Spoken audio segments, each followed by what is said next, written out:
Welcome to Prince Jordan House. Exercise number 102, Sir Kailash Chandra. 100 words a minute, total 1000 words. Be ready?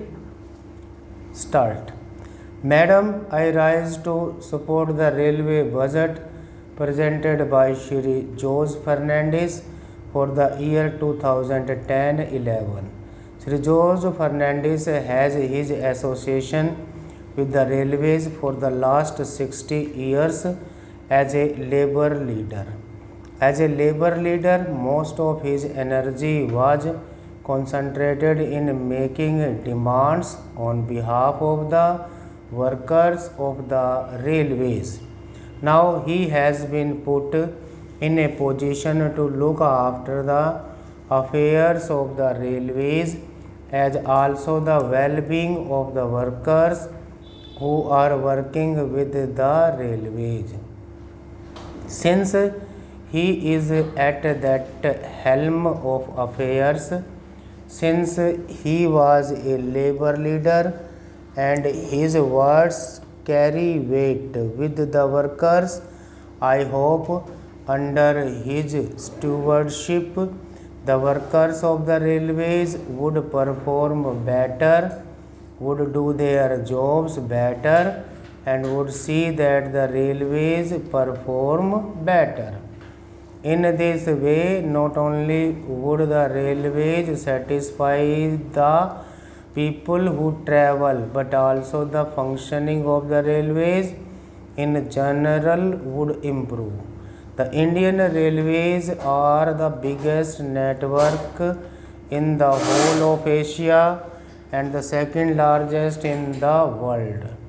Not only the Indian Railways are big in size, but their problems are also big in proportion to their size, and the things that the people want the Indian Railways to do for them are also big.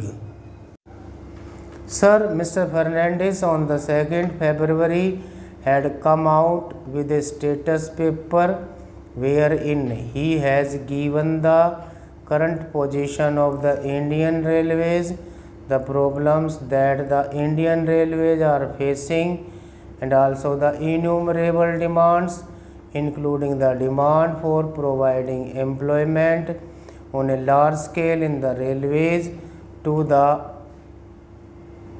unemployed. I hope that in this discussion on the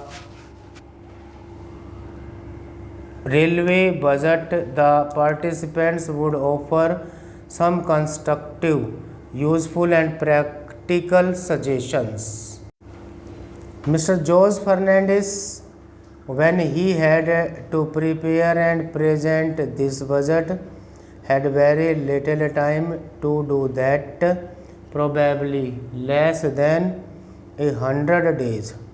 But even within that short period, sir, he has come out with some new ideas, with a new approach with regard to the functioning of the railways. He has laid emphasis on the budget, on modernization, on energy conservation, and on computerization wherever it is necessary, though he has expressed his helplessness in providing more jobs to the unemployed in the railways. He has tried to generate jobs outside the railways with the help of the railways. It may relate to afforestation and things like that. He has extended the computerization of bookings from the present 4 metropolitan cities to 5 more cities, among which Bengaluru is included. Whenever an air accident takes place, the compensation that is paid is very high. What Mr. Fernandez has done is that in the case of the railway accident also, he has raised the amount of compensation from the present rate of 1 lakh rupees to 2 lakhs of rupees. In accidents whether it is the rail accident or air accident, the loss of life is the same, and any life lost can never be recovered. Another thing that is to be welcomed is that he is going to provide more accommodation and more seats to the second class passengers by gradually withdrawing the first class AC coaches and the first class coaches.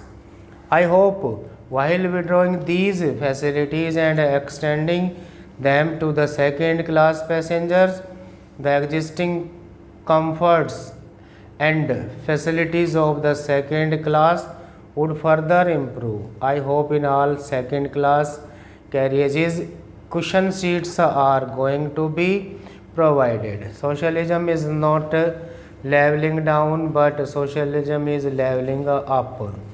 When we withdraw facilities from the higher level, the facilities for the lower level should be improved so that the traveling comforts for the lower level improve.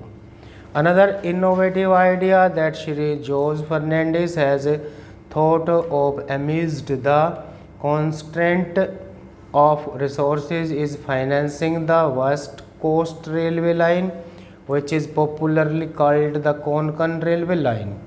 This railway line was initiated when Professor Madhu Dandavatte was the railway minister about 12 years ago. Once that government went out of power, this scheme got put into cold storage.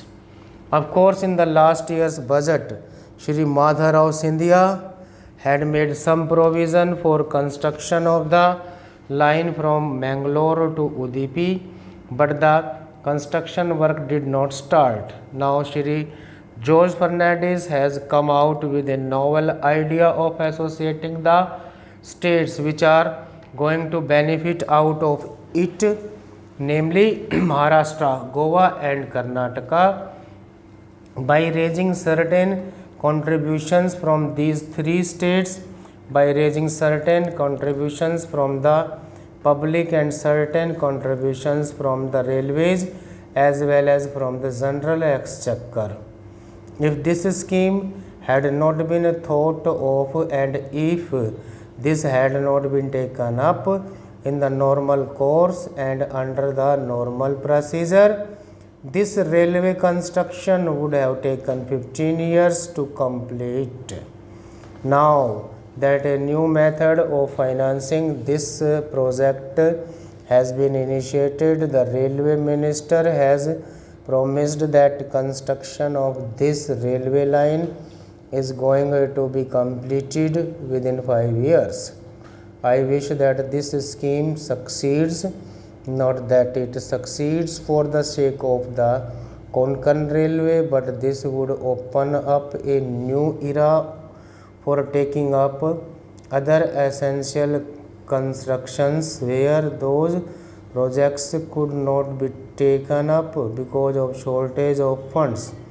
I hope the railway minister, who is a person of many ideas, many innovative ideas, would also think in terms of, if possible, self-financing schemes.